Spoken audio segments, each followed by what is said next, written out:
Kawawa kong anak. Why like this? Taas pa rin ang lagnat niya. I hope na bumaba na ang lagnat niya. Sana.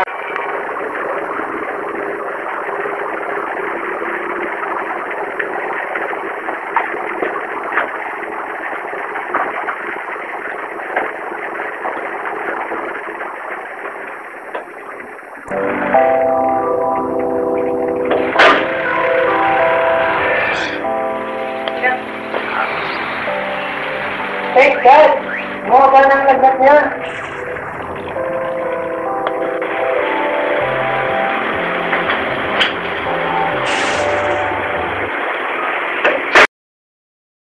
Galing na ang lagnat ni Maragara. Siyempre, effective ata ang Arabian Dea at tikit na nareseta ko sa kanya. And of course, magalit lang sa Dr. Darling. Gaga, umaling si Maragara dahil sa petisyon na binigay sa kanya ni Padre Damaso. I think kailangan rin mag-umpisa ng asawa ng Alvarez para ibalik ang pasa sa kanyang mukha. Masyadong makipangit ang buhay. Siya nga pala, Kapitan Chago. Mabilis din nga pala si Padre Damaso sa Tayabas. Nalulungkot ito ni Maria Clara. Totoo yun.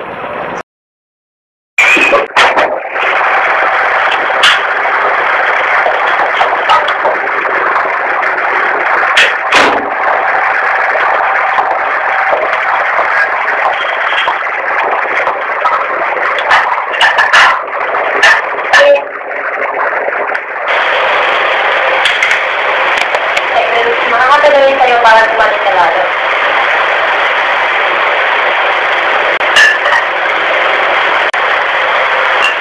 Wala pa bang letter dito? Wala ka eh. Binti yun inasinasang kapatawaran ng Archbishop. Excommunicado kasi siya eh.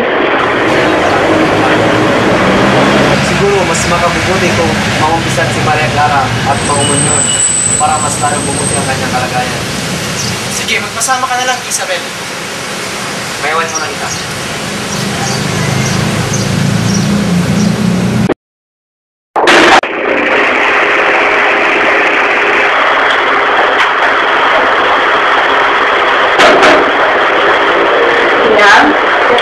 Labas ka muna. Kailangan ng privacy ni Maria Clara kasi mag-confess siya. Okay. Pagani ka na.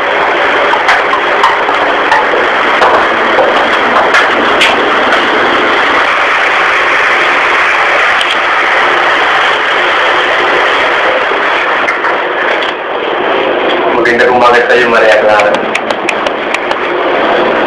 Kumusta ka naman, Tia? Medyo okay na po ako, Father. Magandang balita yun.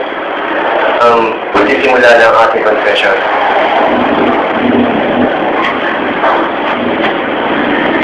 Forgive me, Father, for I have killed.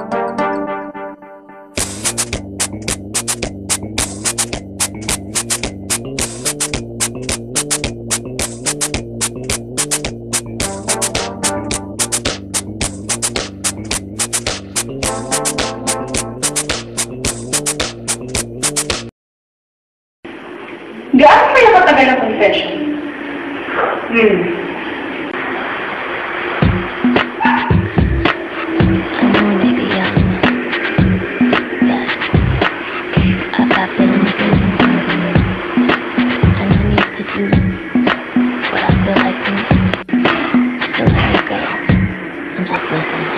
But, ano ba naisip ko?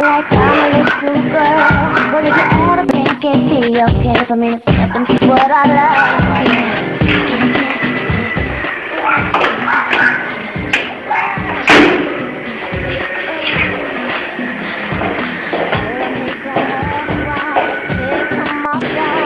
What happened to me? I don't get it. Parang siya nag-converse na hindi pinatawag niya kasi na. All I know is I'm so happy when you get to me. Ay, hindi ko si Mother.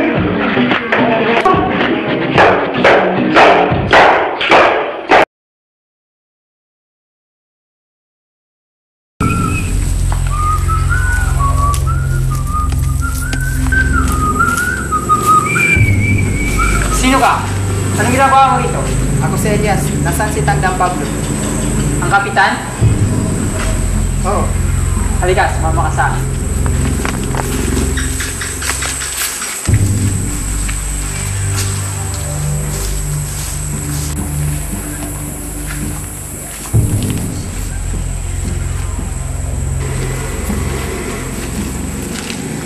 Tandang Pablo, Elias, nagkita rin tayo muli. hindi ko kalain na ganito ang mangyayari sa inyo. Kailangan ko magtago. Ayoko na may mga madamay pang inosenteng tao. 15 araw pa lang mula nang mabalitaan ko ang nangyari sa inyo. Hinanap ko kayo sa bundok at sa probinsya. Kaya nga, kinakailangan ko talaga magtago dahil ayoko nga may mga damay pang ibang taong inosente. Kat mo na. May mungkahi ako sa inyo. Sumama na lang kayo sa akin. Ituring niyo akong anak at ituturing ko kayong ama. Sa edad kong ito, imposible na. Naranasan ko na sa buhay ang maghirap. Lahat, ang mga pasakit, inabuso ang anak kong dalaga. Pinatawad ko nagkasala, pero ganun pa rin, hindi siya nakontento. Pinagbintangan niya ang anak ko na magnanakaw sa kumbento. Ayun, pinakulong siya. Next slide. Binitay siya. Narinig ko